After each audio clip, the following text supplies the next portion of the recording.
تقاضے کو. وہ 11 مہینے ہم نے بہت کھایا پیا، 11 مہینے خوب ہم نے دنیا کمائی کیا، یہ 1 مہینہ تو آؤ اللہ سے سودا تو کرے. یہ مہینہ اللہ کو تو دے، قرآن کی تلاوت میں وقت گزارے، عبادت میں وقت گزارے، اللہ کو راضی کرے. جو کوتاہیاں ہم سے ہوئی ہے گزشتہ رمضان میں، آؤ اس مہینے میں اس کی تلافی کرے. پتہ نہیں پھر یہ مہینہ نصیب ہوتا ہے. ہماری اس مسجد میں افطاری کے انتظام کرنے والے حاجی جمال الدین چمن کے، حاجی لالا خان، کیسے ہٹے کٹے صحت مند تھے. نہیں ہے اس مہینے کی خاک کے نیچے چلے گئے. اچھے لوگ تھے، اچھے کام کیے. پتہ نہیں چلتا، موت ایسے پیچھے لگی ہے، کچھ پتہ نہیں چلتا کب زندگی کا شام ہو جائے.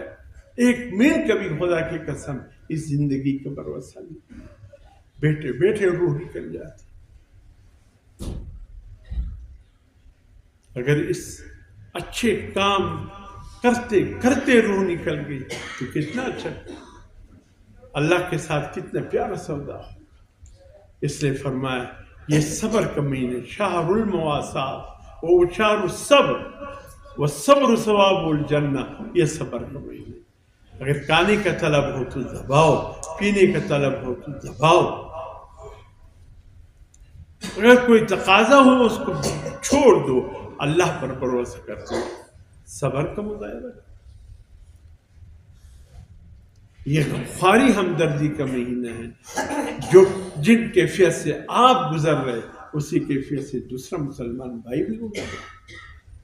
لڑائی جھگڑے کم ہو جائیں گے. میں کیوں لڑوں؟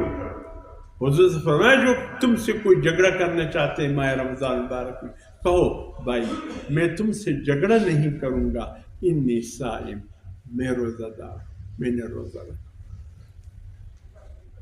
جھگڑے ختم، فتنے ختم، روک دے گا. صبر کا مہینہ ہے، غمخواری کا مہینہ ہے، مغفرت کا مہینہ ہے، دعاؤں کی قبولیت کا مہینہ ہے.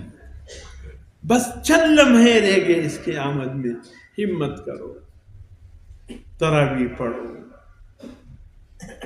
نماز چھوڑ دو. فتنے بہت ہو گئے ہیں. کوئی روکے گا، کوئی کہ نفل تو ہے